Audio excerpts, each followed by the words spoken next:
The December wind whistled through the ancient corridors of Windsor Castle, carrying with it the scent of pine and the weight of tradition.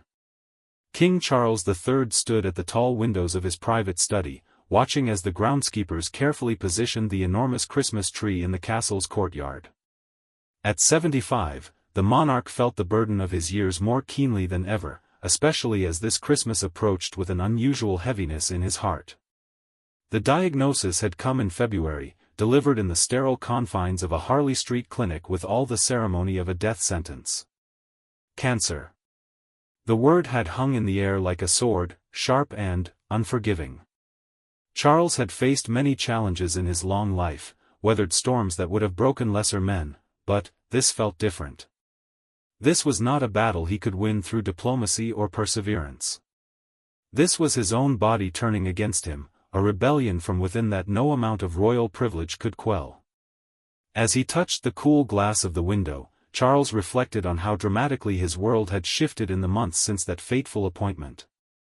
The treatments had been grueling, leaving him weakened and vulnerable in ways he had never experienced.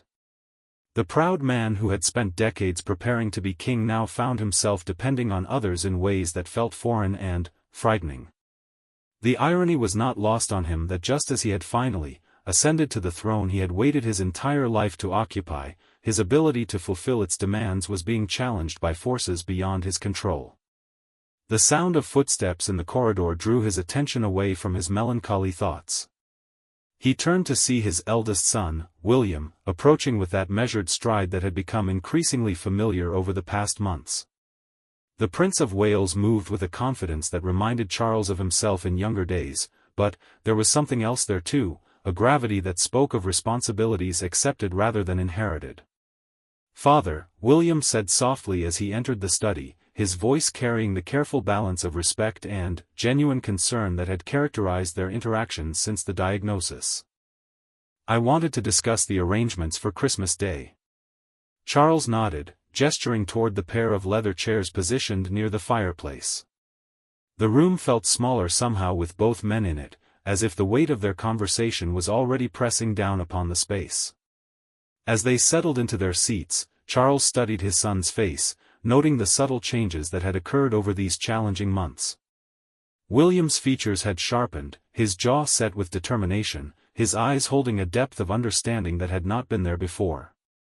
"Catherine and I have been thinking," William continued, his hands clasped loosely in his lap, "about how we might adjust this year's celebrations to ensure they're manageable for you while still maintaining the traditions that matter most to the family and the public." The careful diplomacy of the statement did not escape Charles's notice. His son was walking a delicate line, acknowledging his father's limitations without diminishing his dignity. It was a skill that would serve William well in the years to come, though Charles found himself both proud and saddened by the necessity of its development. "What did you have in mind?" Charles asked, his voice steady despite the turmoil of emotions churning within him. He had always prided himself on his ability to compartmentalize, to separate personal struggles from public duties, but, lately, the walls between these aspects of his life had begun to crumble. William leaned forward slightly, his expression earnest. "We thought perhaps this year, Catherine and I could take on more of the hosting duties. The Christmas Day walkabout, the family dinner preparations, even the gift exchange coordination. We want you to be able to focus on enjoying the day with your grandchildren rather than worrying about logistics." The offer was delivered with such gentle consideration that Charles felt his throat tighten unexpectedly. He recognized the love behind William's words, but also the reality they represented. His son was not merely offering to help, he was preparing to step into a role that had always been Charles's own. The transition of responsibility that every monarch must eventually face was happening sooner than either of them had anticipated. "The children," Charles said after a moment, his thoughts turning to George, Charlotte, and Louis. "They're so young still. I want them to have memories of Christmas with their grandfather that aren't overshadowed by." He gestured vaguely, unable to voice the word that had dominated his thoughts for months. "They will," William assured him with quiet conviction. "That's exactly why we're doing this. We want to create space for those moments, for the joy that Christmas should bring.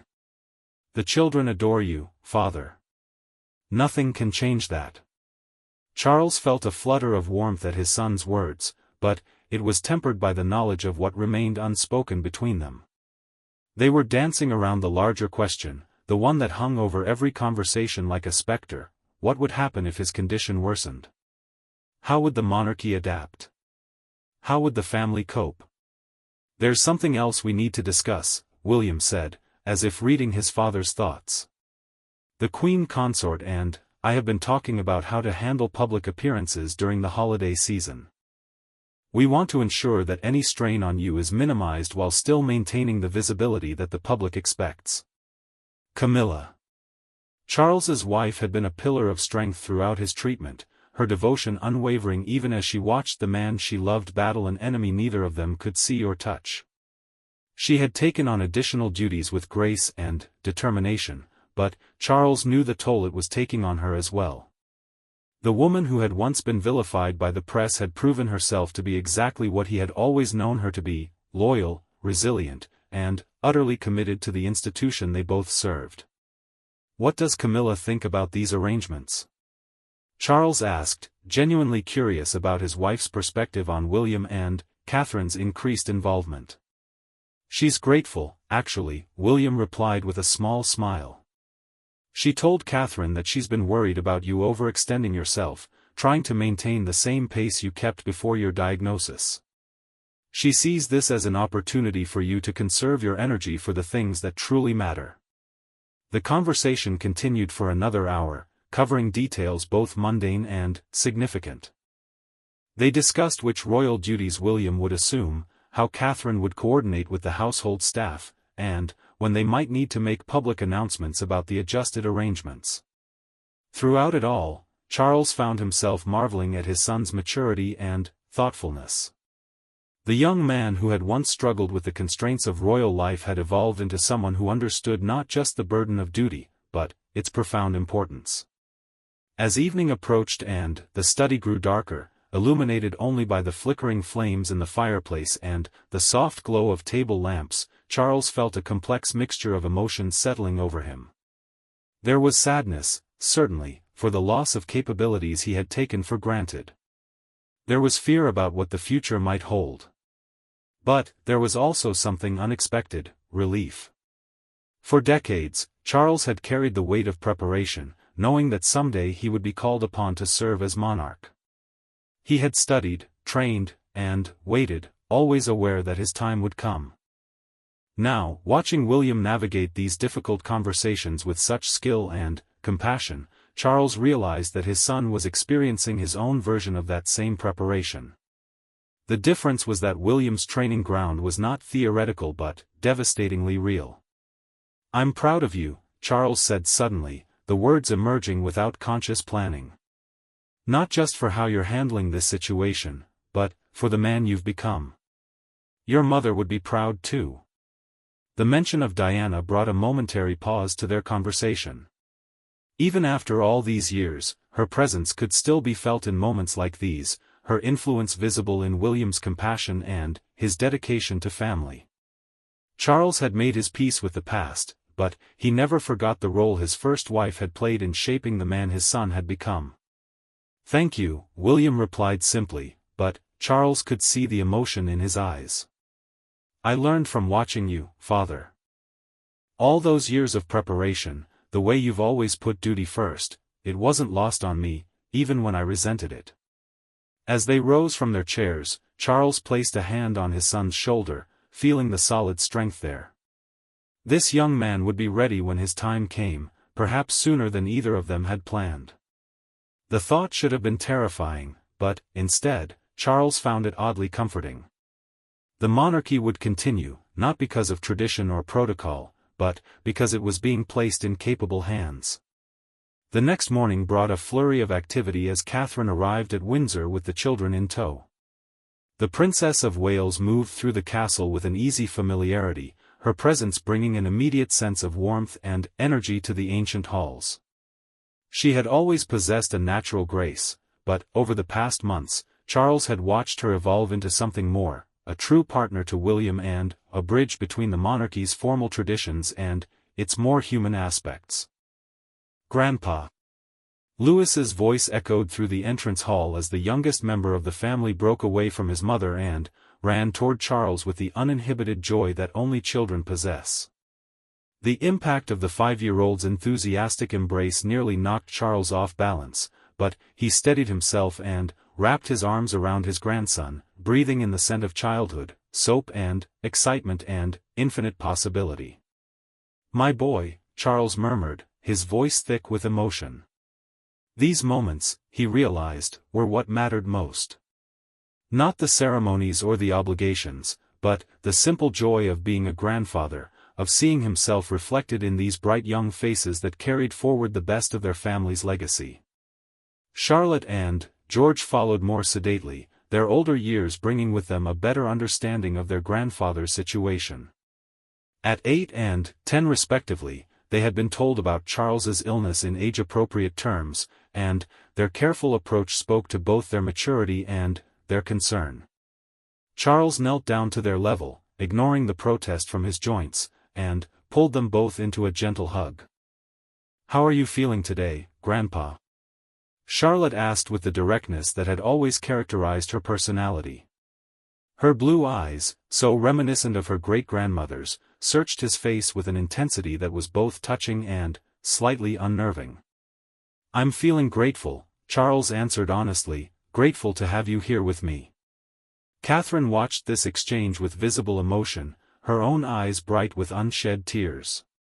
She understood, perhaps better than anyone except Camilla, the delicate balance Charles was trying to maintain between being truthful with his grandchildren and not burdening them with fears beyond their years. "Why don't we go see the Christmas tree?" she suggested gently, her natural instinct for managing family dynamics asserting itself. "Mrs. Henderson said they've just finished decorating it, and I think there might be some special ornaments with your names on them." As the small group made their way toward the castle's main reception area, Charles found himself watching Catherine with new appreciation. She moved among them with such natural authority, guiding conversations, anticipating needs, and creating space for joy to flourish even in difficult circumstances. She had become, he realized, exactly what the monarchy needed, someone who could honor tradition while making it accessible and relevant. The Christmas tree stood 20 feet tall in the center of the room, its branches heavy with ornaments that represented decades of royal Christmases. Some were priceless antiques, passed down through generations, while others were simple handmade decorations created by family members over the years. It was this mixture of the formal and the personal that had always appealed to Charles about Christmas at Windsor. "Look, Grandpa!" George exclaimed, pointing to a small section of the tree where 3 new ornaments hung at child height. Each bore the name of one of his grandchildren, delicately painted in gold lettering against a deep blue background. "Mummy said these will stay on the tree every year, even when we're grown up." "That's right," Charles confirmed, his voice catching slightly. "And every year when we put up the Christmas tree, we'll remember this day and how special it was to be together."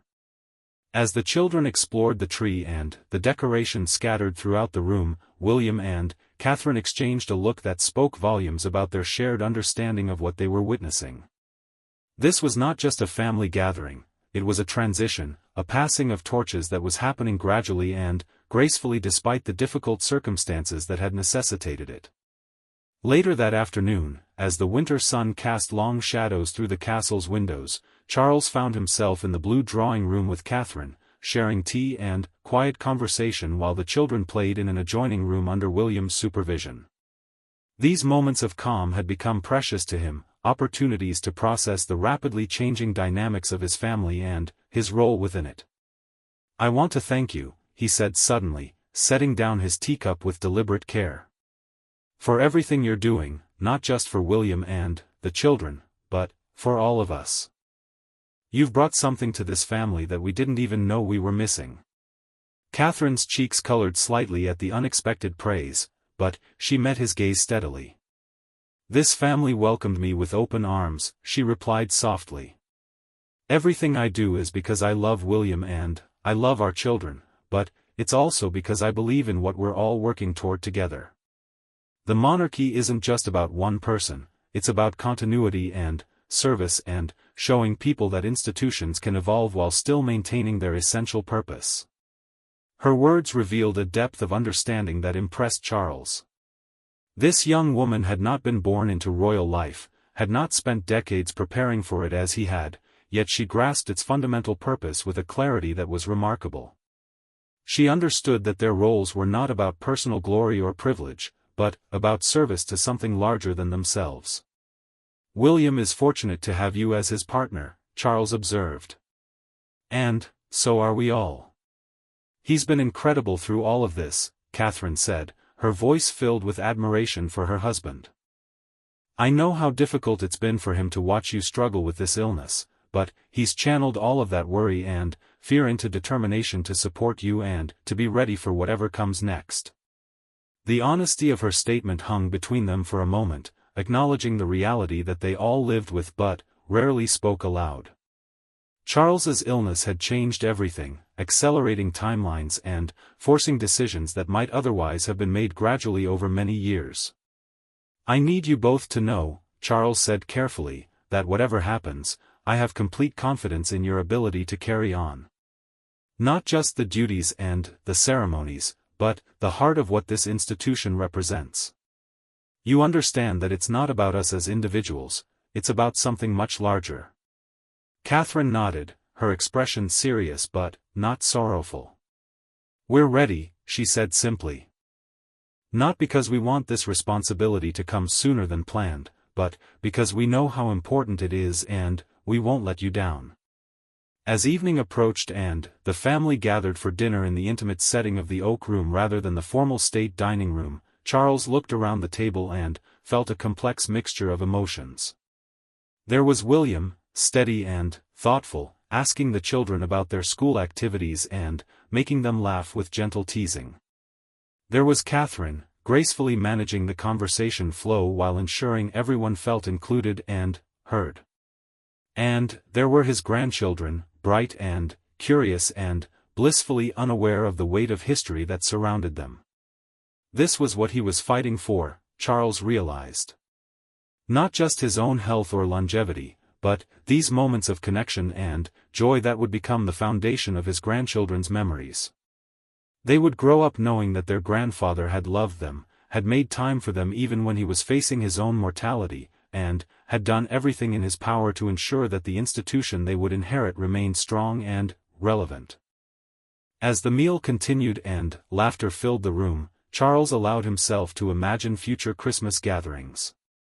Perhaps he would not be there for all of them, but the traditions would continue, the love would endure, and the monarchy would evolve under William and Catherine's guidance into something even more meaningful than it was today. The thought brought him not sadness but peace. This was how institutions survived and thrived, not through rigid adherence to unchanging practices, but through the careful balance of honoring the past while adapting to serve the future. In William and Catherine, he saw that balance embodied perfectly, and, in his grandchildren, he saw hope for generations yet to come. That night, as he prepared for bed in his private quarters, Charles reflected on the day's conversations and revelations. The Christmas that lay ahead would indeed be different from those that had come before, but it would also be special in ways he was only beginning to understand. It would be a celebration not just of family and tradition, but of continuity and hope, of love that transcends individual circumstances and endures through all of life's challenges. Tomorrow would bring new conversations, new plans, and new opportunities to strengthen the bonds that held his family together during these uncertain times. But, tonight, Charles allowed himself to feel grateful for the day that had passed and optimistic about the days to come, knowing that whatever challenges lay ahead, he would not face them alone. The morning mist clung to the grounds of Sandringham Estate as the royal convoy made its way through the Norfolk countryside. Charles gazed out the window of his Bentley, watching the familiar landscape roll past with a mixture of nostalgia and uncertainty. This journey to the family's traditional Christmas retreat had been made countless times throughout his life, first as a young boy holding his mother's hand, then, as a father bringing his own children, and, now as a grandfather hoping to create lasting memories despite the shadow that hung over this particular season. Sandringham held a special place in Charles's heart, perhaps more so than any other royal residence. Here, away from the formality and scrutiny of London, the family had always been able to relax into more natural versions of themselves. The estate's 20,000 acres provided privacy and peace that allowed for genuine family moments, the kind that couldn't be orchestrated or performed for the public. As his car approached the Georgian house that had been home to 4 generations of monarchs, Charles felt a profound sense of coming home. Camilla sat beside him, her hand resting gently on his arm in a gesture of quiet support that had become second nature over the months of his treatment. She understood without words the emotional weight of this arrival. This might be their last Christmas at Sandringham together, or at least the last one where Charles would serve as the family's patriarch in any meaningful way. The unspoken reality hung between them, but, rather than creating despair, it had fostered a determination to make every moment count. "The children arrived an hour ago," Camilla said softly, consulting her phone for messages from Catherine. "Apparently Louis has already found the secret passage behind the library and is convinced there are Christmas elves living in the walls." Despite everything weighing on his mind, Charles found himself smiling at the image. Louis's enthusiasm for life remained one of the purest joys in his increasingly complicated world. The 5-year-old approached everything with unbridled excitement, from Christmas preparations to the most mundane family activities. His grandfather envied that uncomplicated happiness and was determined to protect it for as long as possible. As their car pulled up to the main entrance, Charles could see William and Catherine organizing some sort of outdoor activity with the children on the front lawn. George was helping his father set up what appeared to be a cricket pitch, while Charlotte and Louis chased each other around the grounds with the infectious laughter that only children could produce. The scene was so perfectly domestic, so wonderfully normal, that Charles felt his chest tighten with emotion. "They're giving us exactly what we need," he murmured to Camilla, who followed his gaze and nodded in understanding. "They've learned from the best," she replied, referring not just to Charles but to the generations of royals who had understood that service sometimes meant creating space for others to lead. As Charles emerged from the car, he was immediately enveloped by the controlled chaos of his grandchildren's welcome. Louis abandoned his game entirely and ran toward his grandfather with arms outstretched, while Charlotte and George followed with the slightly more restrained enthusiasm appropriate to their ages. The impact of their greetings, both physical and emotional, nearly overwhelmed Charles, but he steadied himself against their love and allowed it to fill the spaces in his heart that worry had been occupying. "Grandpa, you have to see what we've been planning," Charlotte announced with the authority of someone accustomed to being heard. "Mummy and Papa have been helping us organize special Christmas activities, but we wanted to surprise you with some too." The conspiratorial whispers and barely contained excitement of his grandchildren created an atmosphere of anticipation that Charles found both touching and slightly intimidating. He had always prided himself on maintaining some level of control over family gatherings, but this year he found himself in the unfamiliar position of being cared for rather than caring for others. Catherine approached with her characteristic warm smile, but Charles could see the careful assessment in her eyes as she evaluated his energy level and overall well-being. She had developed an intuitive understanding of his good days and difficult ones, adjusting family activities accordingly without ever making him feel diminished or pitted. "How was the journey?" she asked, embracing him with genuine affection. "We've prepared tea in the morning room, and the children are eager to show you the decorating they've already started." "Wonderful," Charles replied, meaning it. "I'm looking forward to seeing what creative chaos you've all been orchestrating in my absence." The next few hours unfolded with a gentle rhythm that spoke to careful planning disguised as spontaneity. Catherine and William had clearly coordinated to ensure that Charles felt included and valued without being overwhelmed by expectations or obligations. Activities were suggested rather than scheduled, participation was invited rather than demanded, and rest periods were built into the day's flow without being explicitly acknowledged as such. As they toured the house and grounds, Charles was struck by how naturally his son and daughter-in-law had stepped into hosting roles. William moved through conversations with family and staff with an easy confidence, handling logistics and making decisions with the kind of authority that Charles recognized as genuinely earned rather than simply inherited.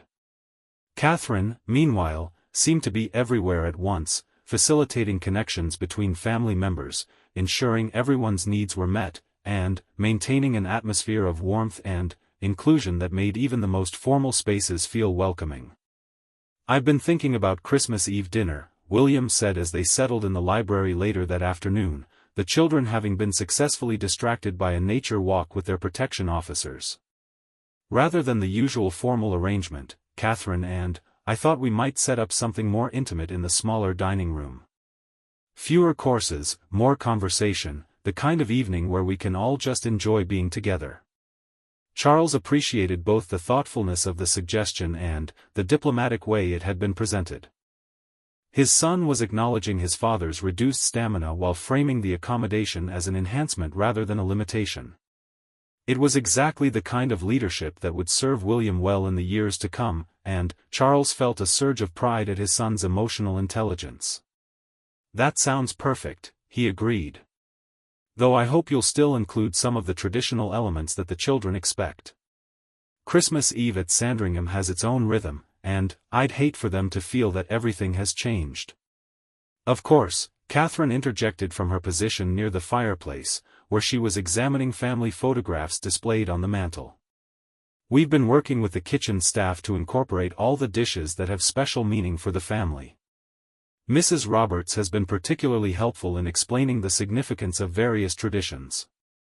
Mrs. Roberts had been the head cook at Sandringham for nearly 2 decades, and her institutional memory of royal Christmas celebrations was invaluable. Charles was touched that Catherine and William had thought to consult with the staff who had helped create so many of his own cherished memories. It showed respect not just for tradition but for the people whose dedication made those traditions possible. As evening approached, the family gathered in the drawing room for what had become an unofficial planning session for the days ahead. The children sprawled on the carpet with coloring books and puzzles while the adults discussed the delicate balance between maintaining beloved customs and adapting to current circumstances. "The Christmas Day service at St. Mary Magdalene," William said, addressing what they all knew was one of the more challenging aspects of the holiday schedule. "The crowds will be larger than usual, and the walk from the house to the church might be more tiring than in previous years." Charles had been dreading this conversation, knowing that the traditional Christmas morning walk to church was one of the most public aspects of the royal family's holiday celebration. Hundreds of well-wishers always gathered along the route, and the image of the family walking together to Christmas service had become iconic. The idea of modifying or eliminating this tradition felt like a personal failure, even though he knew logically that his health concerns were beyond his control. "What if we adjusted the timing?" Catherine suggested gently. "Instead of the usual 11 o'clock service, we could attend the earlier 8 o'clock communion. It would be more intimate, with just the local parishioners, and the walk would be shorter and less demanding." The suggestion was brilliant in its simplicity, allowing Charles to maintain the spiritual and family aspects of the tradition while reducing the physical and emotional demands. It also demonstrated Catherine's growing understanding of how royal duties could be adapted without losing their essential meaning. The local congregation would be honored, Charles agreed, feeling a wave of relief at having found a solution that didn't require him to abandon something so meaningful. And it might actually be more appropriate for the children anyway, giving them more time to enjoy Christmas morning at home. Plus, George added from his position on the floor, looking up from his drawing, "We could have a longer breakfast afterward, and Papa said he might teach me to make proper scrambled eggs the way great-grandmother liked them." The casual reference to Queen Elizabeth II brought a moment of reflective silence to the room. This would be their second Christmas without her steady presence, and, while the grief had softened somewhat over time, moments like these still highlighted the enormous gap her absence had created in their family dynamic. She would love knowing that tradition is being passed on to another generation, Charles said softly, his voice carrying both sadness and gratitude. Some of my happiest childhood memories involve Christmas mornings in that kitchen, learning from the staff and feeling like I was contributing something meaningful to our celebration. That's exactly what we want for George and Charlotte and Louis, William said. Real participation, not just observation. Understanding that being part of this family means contributing to its traditions rather than simply inheriting them. The conversation continued into the evening, covering details both practical and philosophical. They discussed gift exchanges and meal planning, but also talked about how to help the children understand their grandfather's illness without frightening them, and how to create new memories while honoring established traditions.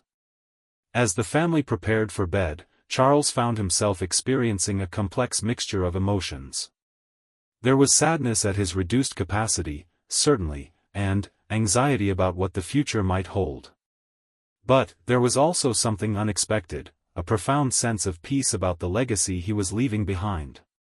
Watching William and Catherine navigate these challenging conversations with such grace and wisdom, seeing his grandchildren thrive under their parents' thoughtful guidance, Charles realized that his greatest achievement might not be his own reign but the family he had helped nurture and the institution he was leaving in such capable hands. The following morning brought a fresh snowfall that transformed Sandringham into a winter wonderland.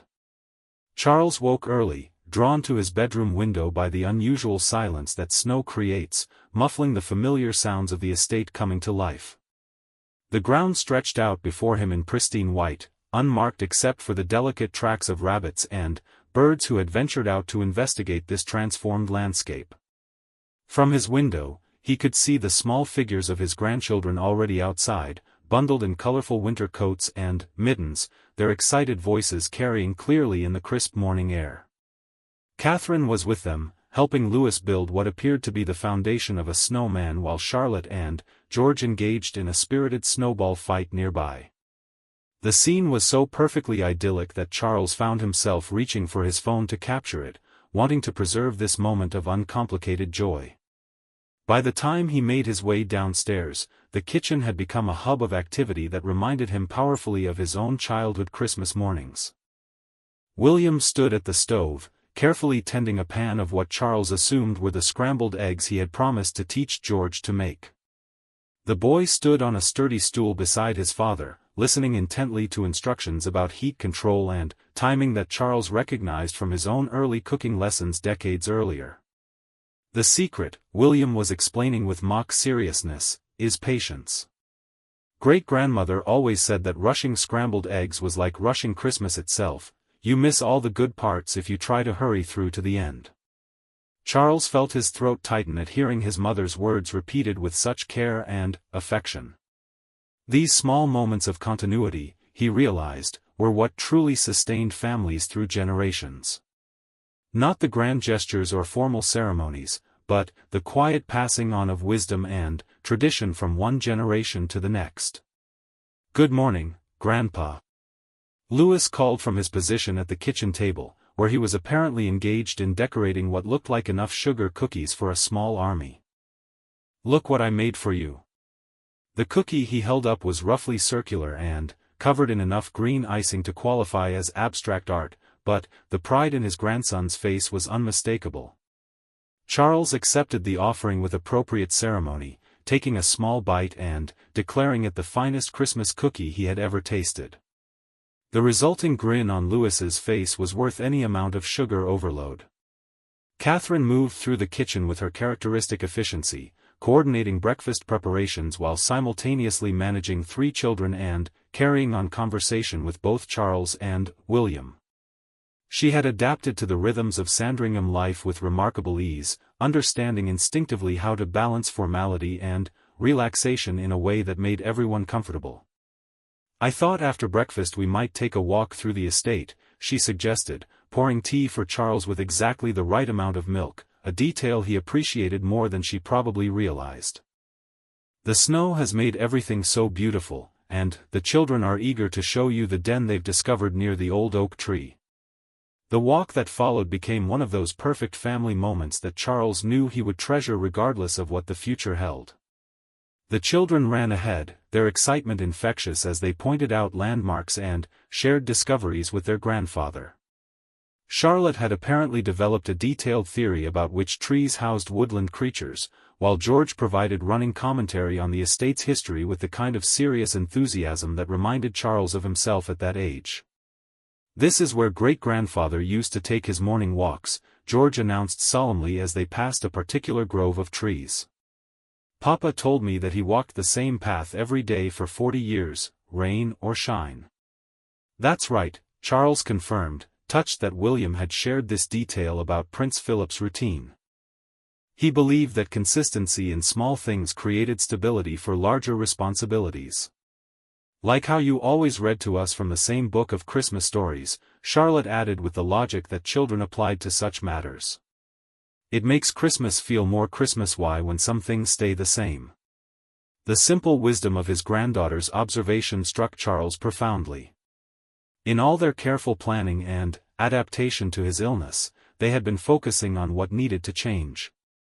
But Charlotte's comment reminded him that equally important were the elements that would remain constant, the traditions that would continue to anchor future celebrations even as other aspects evolved.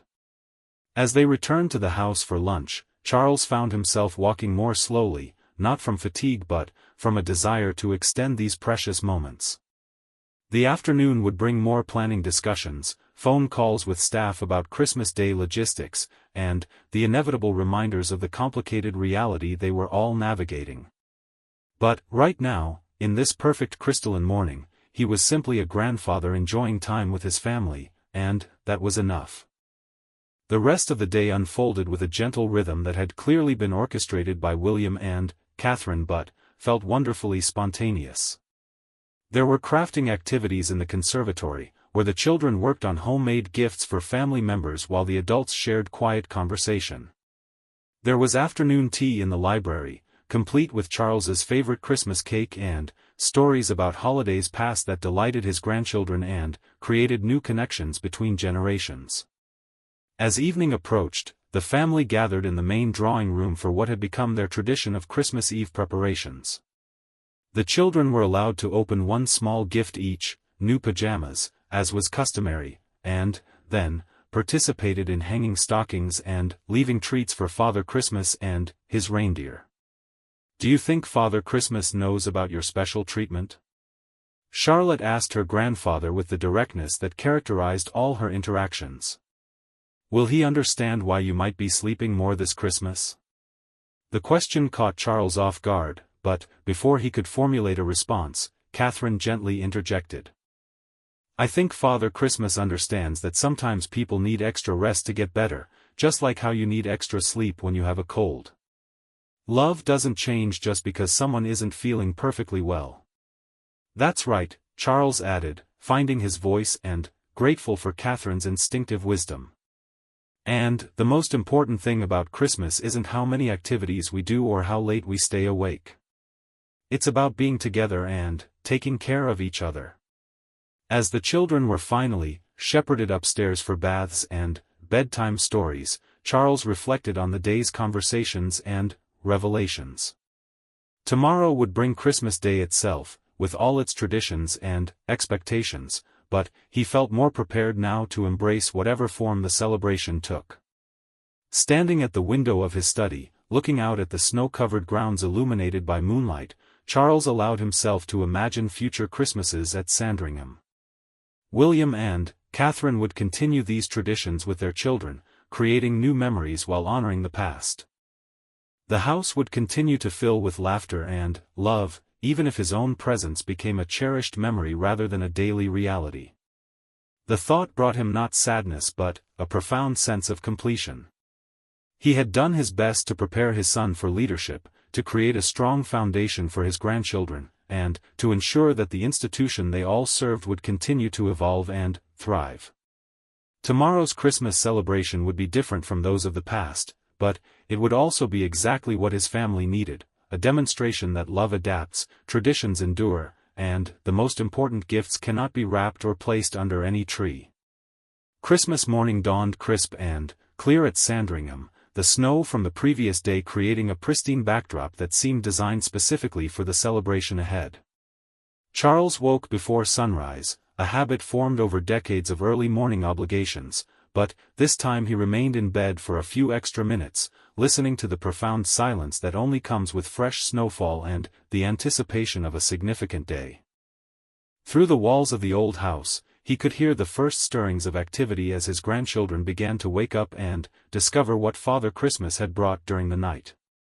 The muffled sounds of excited whispers and careful footsteps on creaking floorboards brought back vivid memories of his own childhood Christmas mornings, when he and his siblings would try to contain their excitement until a respectable hour.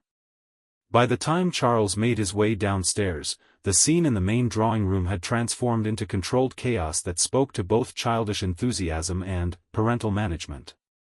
Wrapping paper lay scattered across Persian rugs that had witnessed decades of similar Christmas morning celebrations, while Louis sat in the center of it all, surrounded by new books and toys, his face radiant with the particular joy that children reserve for perfectly unexpected gifts. "Grandpa!" Charlotte called from her position near the Christmas tree, where she was carefully examining what appeared to be a professional quality art set. "Look what Father Christmas brought me. Mummy said he must have known that I've been practicing my drawing every day." George, meanwhile, had received a collection of history books about British monarchs that he was already leafing through with the serious concentration that reminded Charles so strongly of himself at that age. The boy's fascination with royal history had been developing for months, and Charles was both touched and slightly overwhelmed by his grandson's interest in understanding the legacy he would someday inherit. "There's something special here for you too, Father," William said, approaching with a small, carefully wrapped package that clearly had not come from Father Christmas. The wrapping paper was elegant but simple, tied with a ribbon that suggested careful personal attention rather than professional gift preparation.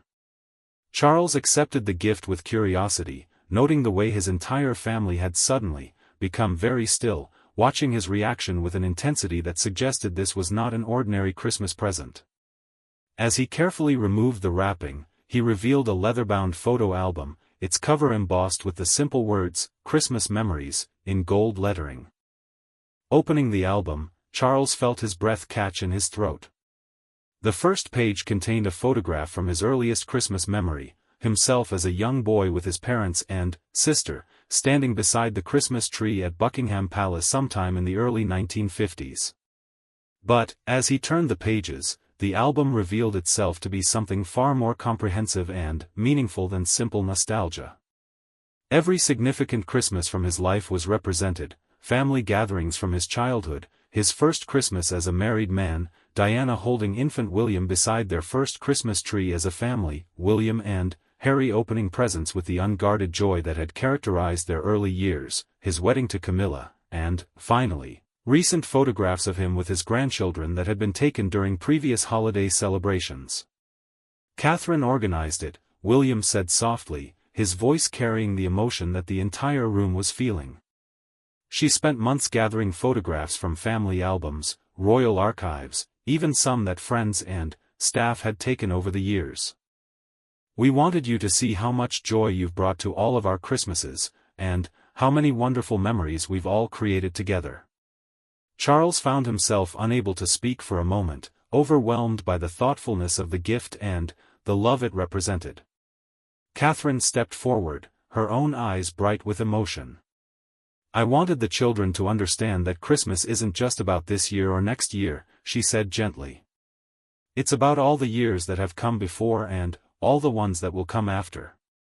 You've been the heart of this family's Christmas celebrations for decades, and that will never change, regardless of what challenges we might face." As Charles continued to turn pages, he was struck by the narrative thread that connected all these images. There he was, aging from a young father to grandfather, but the expressions of love and joy remained constant.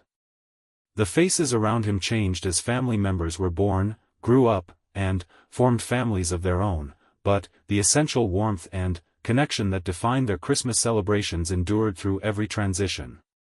"This is extraordinary," he finally managed to say, his voice thick with emotion.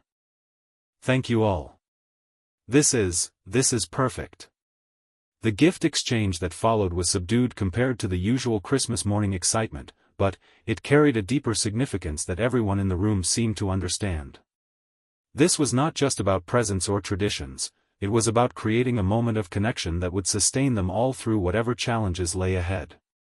Later that morning, as the family prepared for the early Christmas service at St. Mary Magdalene, Charles found himself moving with a lightness he hadn't experienced in months.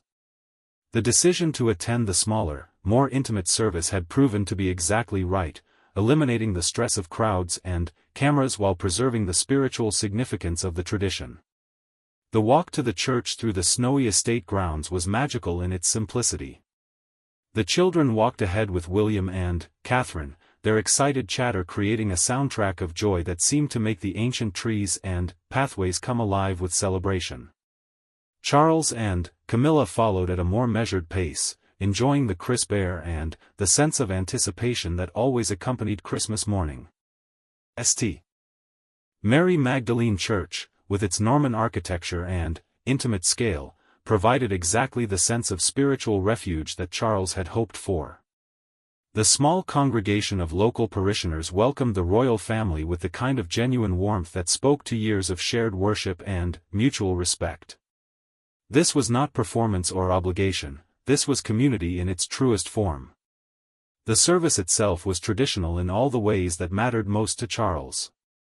The familiar carols, the readings from Luke's Gospel, the sense of wonder and hope that Christmas always brought to Christian worship.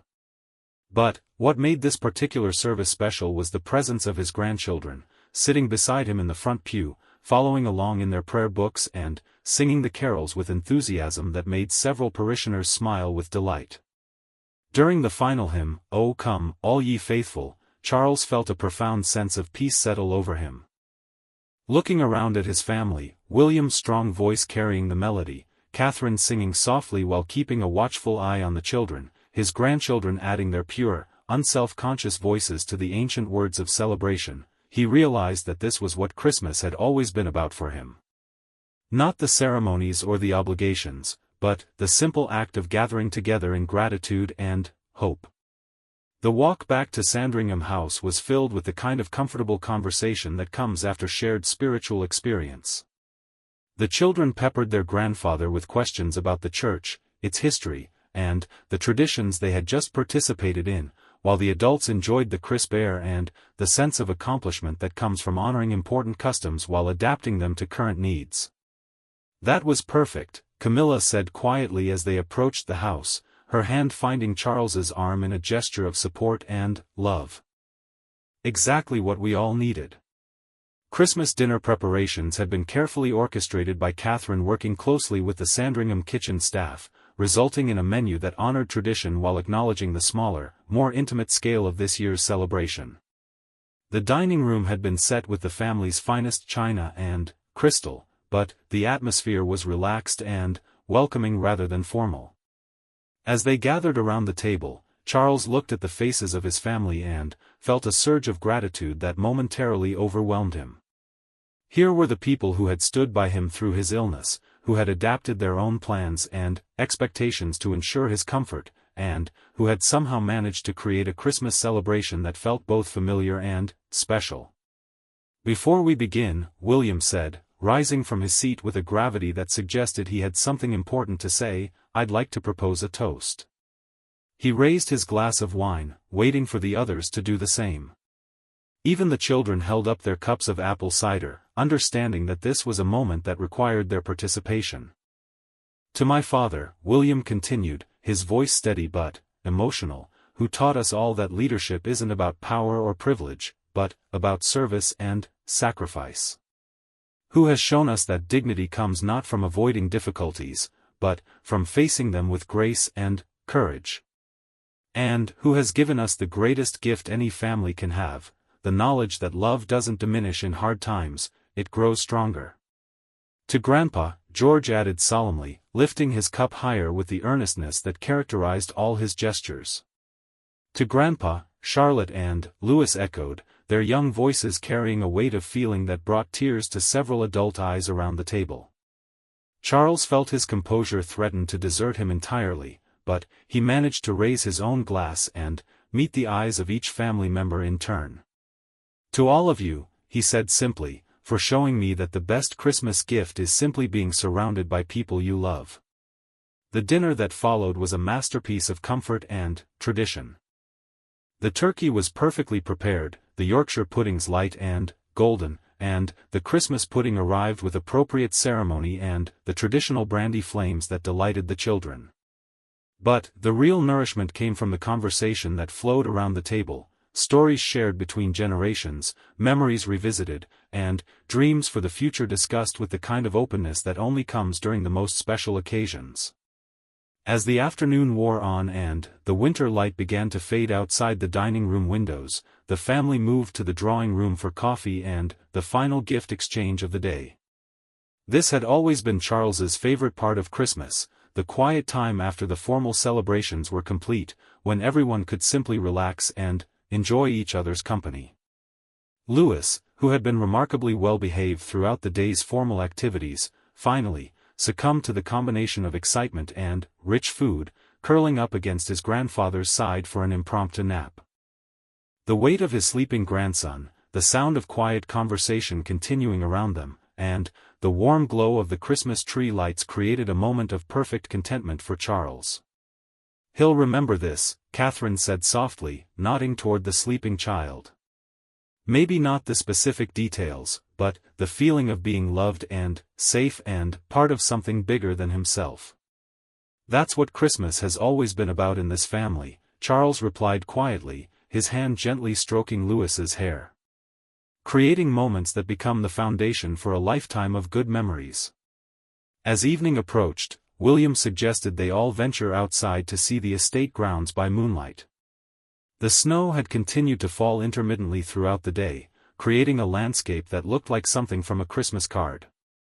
The children, recharged by their various afternoon naps and snacks, were eager for one last adventure before the day officially ended. The walk through the snow-covered gardens and pathways became a final opportunity for Charles to create lasting memories with his grandchildren. George walked beside him, asking thoughtful questions about the estate's history and his grandfather's childhood memories of Christmas celebrations past. Charlotte insisted on holding his hand, providing a running commentary on the beauty of the winter landscape that demonstrated an artistic sensibility beyond her years. Even Louis, usually the most energetic of the three, seemed content to walk quietly, occasionally stopping to examine particularly interesting snow formations or animal tracks. Next year, Charlotte announced with the confidence of a child who believes absolutely in the future, "We should build a snow sculpture garden out here. Something really elaborate that everyone who drives by can see and admire." "That's a wonderful idea," Charles agreed, touched by her assumption that he would be there to participate in next year's Christmas activities. Whether or not that proved to be true, he appreciated her faith in continuity and her desire to create something that would bring joy to others. As they returned to the warmth of the house, Charles realized that the day had exceeded even his most optimistic expectations. Despite his illness, despite the necessary modifications to traditional celebrations, despite the underlying current of uncertainty that none of them could entirely ignore, Christmas Day had been a complete success.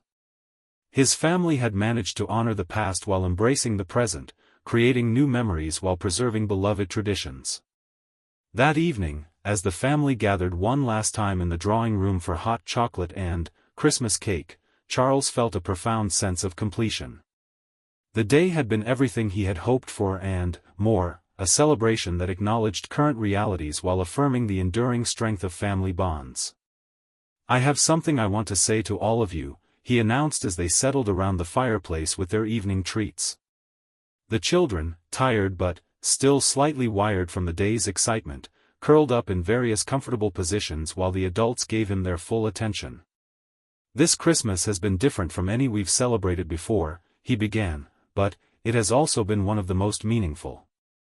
You've all shown me that love isn't diminished by challenges, it's strengthened by them.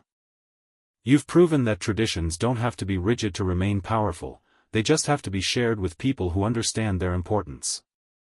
He paused, looking around at the faces of his family, each one reflecting the firelight and the deep contentment that comes at the end of a perfectly spent day. "Whatever the future holds," he continued, "I want you to remember this Christmas.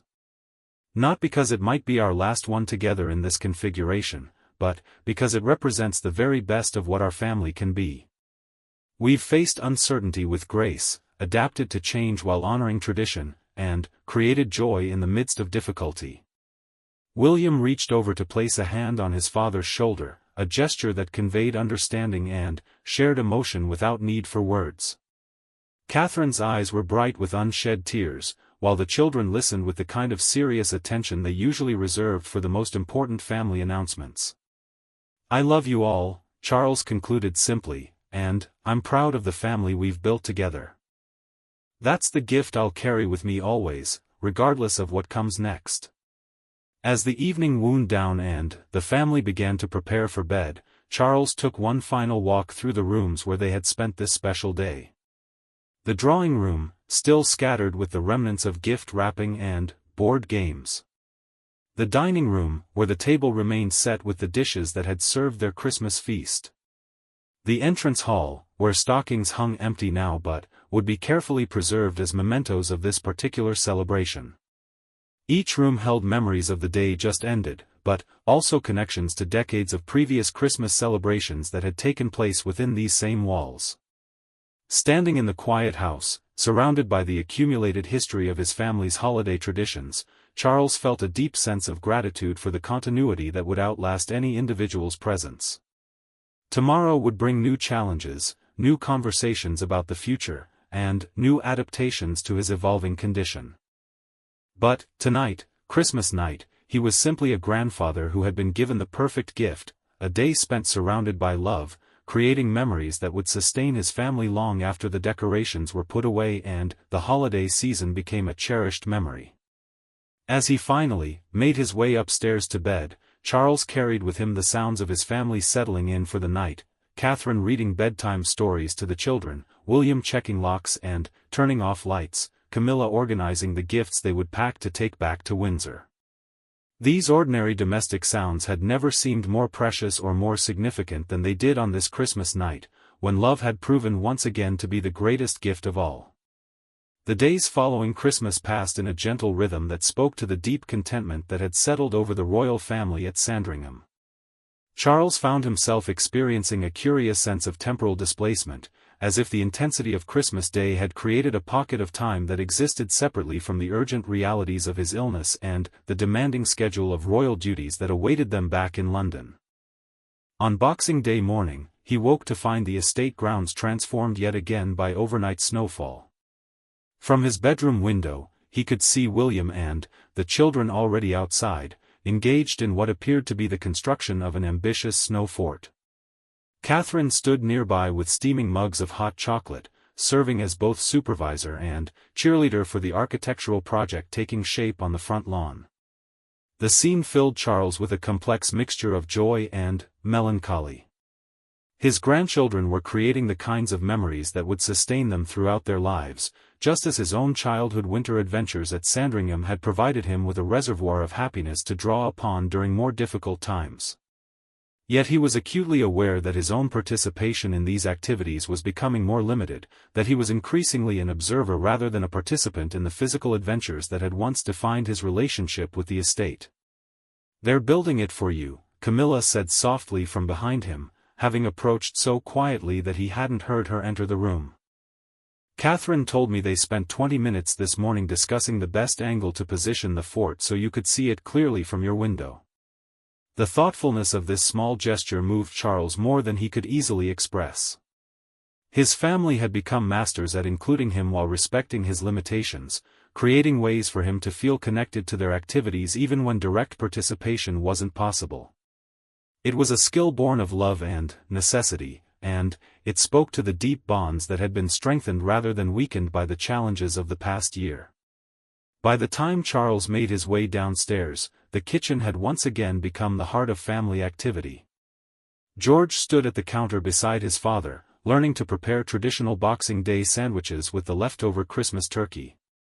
The boy's concentration was intense as he carefully layered meat and stuffing between thick slices of bread, his tongue poking out slightly in the way that had characterized his focused work since early childhood. The key, William was explaining with mock seriousness, is the proper ratio of turkey to stuffing to cranberry sauce. Too much of any one element and the whole sandwich becomes unbalanced. Like running a country, George replied with the kind of innocent wisdom that children sometimes displayed. Papa says governing is all about balance too. Charles felt his heart clench at his grandson's casual reference to future responsibilities. At 10 years old, George was already beginning to understand the weight of his eventual inheritance, though Charles hoped the boy could preserve his childhood innocence for many years yet to come. "That's exactly right," Charles said, settling at the kitchen table where Charlotte and Louis were working on a jigsaw puzzle depicting Windsor Castle in winter.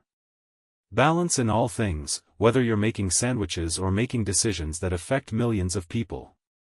The morning unfolded with the same gentle pace that had characterized Christmas Day, but with even more relaxed expectations. There were no formal meals to coordinate, no schedule to maintain, just the simple pleasure of family time without external pressures or obligations. Charles found himself treasuring these unstructured hours, knowing that once they returned to London, the demands of royal life would reassert themselves with renewed intensity. Around midday, William approached him with the careful manner that had become familiar over the past months, indicating that a serious conversation was about to take place. "Father, there's something Catherine and I would like to discuss with you," he said, gesturing toward the library where they could speak privately. "It's about the plans for the new year, and some decisions that need to be made about upcoming engagements." Charles followed his son to the quiet sanctuary of the library, where Catherine was already waiting with a leather portfolio that clearly contained official documents and schedules. The return to practical matters felt jarring after the emotional intimacy of the holiday celebrations, but Charles knew these conversations were necessary. "We've been working with the private secretaries to review your commitments for the first quarter of the year," Catherine began, opening the portfolio to reveal meticulously organized schedules and briefing papers. "There are several state visits, investiture ceremonies, and regional tours that will require significant planning and preparation." Charles nodded, having expected this discussion but still feeling a flutter of anxiety about his ability to fulfill these obligations. The treatments had left him with unpredictable energy levels, and the prospect of maintaining a full royal schedule felt daunting despite his determination to continue serving for as long as possible. "What we'd like to propose," William continued, "is a more collaborative approach to these duties. Rather than simply adjusting your schedule to accommodate your treatment, we think there might be value in Catherine and me taking more visible roles in major events. Not as substitutes, but as partners." The suggestion was diplomatically phrased, but Charles understood the deeper implications. His son and daughter-in-law were preparing to assume greater responsibility for the visible aspects of monarchy, while allowing him to focus his limited energy on the duties that mattered most to him personally. "Which events are you thinking of specifically?" Charles asked, genuinely curious about their assessment of priorities. Catherine consulted her notes before responding. "The state visit from the Japanese emperor in March would be an ideal opportunity for us to take the lead on ceremonial functions while you focus on the more substantive diplomatic meetings. The garden parties during the summer could be similarly divided, with us handling the logistics and public interaction while you participate in the elements that give you the most satisfaction." The thoughtfulness of their approach impressed Charles once again. Rather than simply removing responsibilities from his schedule, they were offering to shoulder the more demanding aspects while preserving his involvement in the activities that brought him joy and fulfillment. "There's something else," William said, his tone becoming more personal. "We've been thinking about how to communicate these changes to the public. People are naturally concerned about your health, and we want to be transparent about the adjustments we're making while also protecting your privacy." This was perhaps the most delicate aspect of managing his illness within the context of public duties. The British people deserved to understand why royal schedules were being modified, but Charles was also entitled to maintain some boundaries around his personal health information. "What did you have in mind?" he asked, trusting his son's instincts about public communication. "A gradual transition," Catherine replied. "Rather than making dramatic announcements about changed arrangements, we simply begin appearing together at more events. The press and public will naturally adjust to seeing us as a team, and it becomes a positive story about family cooperation rather than a concerning narrative about declining health." The strategy was brilliant in its simplicity, allowing for necessary adaptations while maintaining the dignity and continuity that the monarchy required. Charles felt a surge of pride at his family's sophisticated understanding of both public perception and practical realities. The conversation continued for another hour, covering details about specific events, coordination with government officials, and the delicate balance between maintaining his involvement and acknowledging his limitations. Throughout it all, Charles was struck by the maturity and wisdom that William and Catherine brought to these discussions. They had evolved far beyond their roles as junior royals and were now full partners in managing the institution's future. That afternoon, the family gathered for a final outdoor adventure before their departure from Sandringham the following day. The children had lobbied successfully for a sledding expedition on the gentle hills behind the house, an activity that would allow Charles to participate while seated comfortably on a picnic blanket with hot tea and an excellent view of the proceedings. As he watched his grandchildren shriek with delight while careening down the snowy slopes, Charles found himself thinking about the conversations of the morning and the broader implications of the transition that was taking place. He was witnessing the natural evolution of monarchy, the way responsibility passed gradually from one generation to the next, ensuring continuity while allowing for adaptation. "They're ready," he said to Camilla, who sat beside him on the blanket, her own eyes following the children's joyful progress down the hill. "I know," she replied simply, understanding immediately that he was referring to William and Catherine rather than the sledding children. "And so are you, for whatever comes next." Her words carried a weight of meaning that encompassed not just his health challenges but the entire process of transitioning leadership to the next generation. Charles realized that his greatest achievement might not be his own reign, but the preparation he had provided for William's eventual kingship and the strong foundation he had helped create for his grandchildren's understanding of service and duty. As evening approached and the family returned to the warmth of the house, Charles suggested they spend their final night at Sandringham in the same way they had spent Christmas Eve, gathered together in comfortable conversation, sharing memories and dreams without the pressure of formal structure or external obligations. The drawing room felt particularly cozy that evening, with the fire crackling in the fireplace and the Christmas tree still twinkling with lights that cast dancing shadows on the walls. The children had finally reached the stage of exhaustion that comes at the end of a perfect holiday, content to sprawl on the carpet with books and quiet games while the adults enjoyed wine and more serious conversation. "I want to tell you all something," Charles said as they settled into their familiar positions around the room. "These past few days have been among the most meaningful of my life. Not because they've been elaborate or specially orchestrated, but because they've shown me that the most important aspects of family life transcend any individual circumstances." He paused, looking around at the faces of his family, each one reflecting the warmth and contentment that had characterized their entire Christmas celebration. "You've all taught me that leadership isn't about holding on to control, but about knowing when to share it. You've shown me that traditions remain powerful not because they never change, but because they adapt while preserving their essential meaning. And you've proven that love doesn't diminish when it's tested by difficulty, it grows stronger." William set down his wine glass and leaned forward, his expression serious but peaceful. "We've learned from your example, Father. Everything we're able to offer now comes from watching how you've approached both service and family throughout our lives. The children will remember this Christmas forever," Catherine added, glancing affectionately at George, Charlotte, and Louis, who were listening with the kind of attention that suggested they understood the importance of the moment even if they couldn't fully grasp its implications.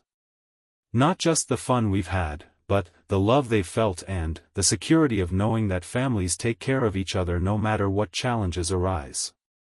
As the evening progressed, the conversation naturally turned to memories of previous holidays and dreams for future celebrations. The children shared their favorite moments from the past few days, while the adults reflected on how traditions had evolved and what elements they hoped to preserve for generations to come. Next Christmas, Charlotte announced with the absolute confidence of youth, "I want to help Grandpa write a Christmas story for all the children who visit royal events throughout the year. Something they can take home and read with their own families." The suggestion sparked an animated discussion about ways the family could share their Christmas traditions with the broader public, creating connections between the monarchy and the people it served. Charles was touched by his granddaughter's instinct for service and her understanding that their privileges came with responsibilities to others. As bedtime approached and the family began to prepare for their final night at Sandringham, Charles took a solitary walk through the house, visiting each room where they had created memories over the past few days. The dining room where they had shared Christmas dinner, the kitchen where cooking lessons had been passed from grandfather to grandson, the drawing room where presents had been exchanged and stories told. Each space held the accumulated history of not just this Christmas but decades of royal family celebrations. Standing in the quiet house, surrounded by furniture and artwork that had witnessed generations of joy and sorrow, triumph and challenge, Charles felt a profound connection to the continuity that transcended any individual life. He understood now that his role in the family's story was entering a new phase. Rather than being the central figure around which others revolved, he was becoming the wise elder who provided guidance and blessing while the next generation assumed primary responsibility for the family's future. It was a transition that required courage and grace, but it also offered unexpected rewards. The following morning brought the inevitable return to London and the resumption of official duties. As the family prepared for departure, there was a bittersweetness to their farewells to Sandringham that spoke to their awareness that this particular Christmas would always hold special significance in their memories. Standing beside the cars that would take them back to Windsor, Charles took a final look at the estate that had provided such perfect refuge during these challenging days. The snow was beginning to melt, revealing patches of the familiar landscape beneath, but the magic of their time here would remain undimmed by changing weather. "Thank you," he said to William and Catherine as they supervised the loading of luggage and the settling of children into their car seats. "For everything you've given us these past few days, and for everything you're prepared to give in the days ahead." "Thank you," William replied, embracing his father with genuine warmth, "for showing us that strength comes not from avoiding difficulties but from facing them with love and dignity."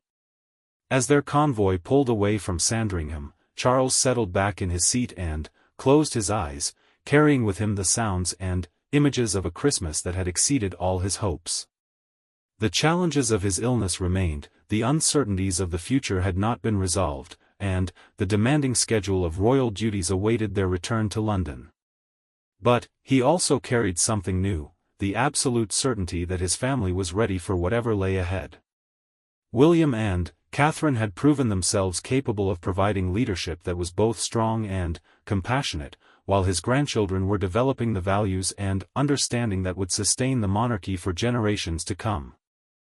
The Christmas they had just celebrated would become part of the family's collective memory, joining the accumulation of traditions and experiences that defined their shared identity. In years to come, when the children were grown and facing their own challenges, they would remember the Christmas when their grandfather showed them that love adapts, that families endure, and that the most important gifts cannot be wrapped or placed beneath any tree. As London approached and the familiar responsibilities of royal life beckoned, Charles felt not apprehension but anticipation. He was ready for whatever the new year would bring, confident in the knowledge that he had helped create something that would outlast any individual, a family bound by love, guided by duty, and prepared to serve with wisdom and grace regardless of what challenges the future might hold.